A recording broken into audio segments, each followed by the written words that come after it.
So I want to go over things that you're going to need to start throwing that you have in your bucket of things. So you'll have your bucket and you'll need water to throw. You'll have a big sponge, which is good for cleanup. You'll have a small sponge for throwing with and using. You'll have a wooden knife, which is this. You'll have a pin tool, which is that. You'll have a wooden rib I've been throwing for demoing, so they're a little dirty. And you'll have a metal rib.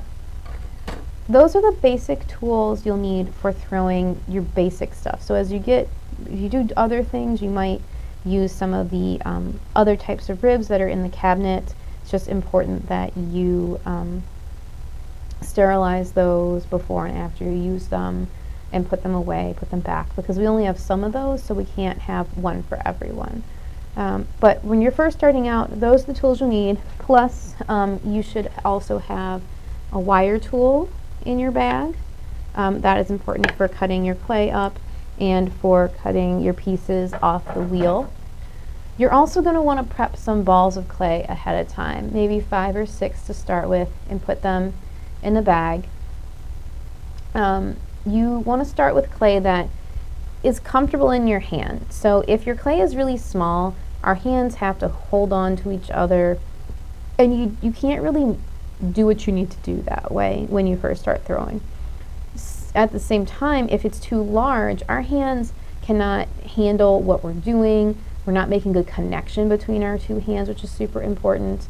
So too large is also a problem. So what I tell people is put your hands together like this, and you want a ball of clay to fit into that cavity that your hand makes. So your heels of your hands are touching, your tips of your fingers are touching. Start with that much clay, and that should be a comfortable size for you to throw.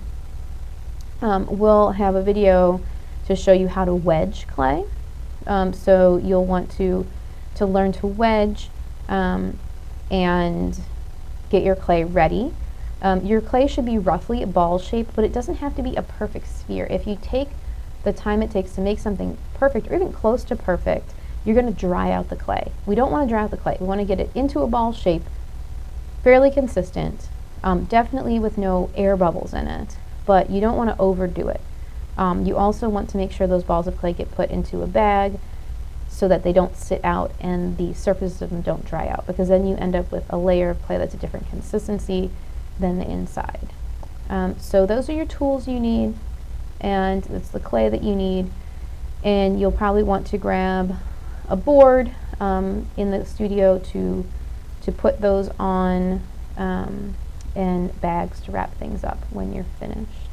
And we'll talk about some of this in person and some of it on other videos.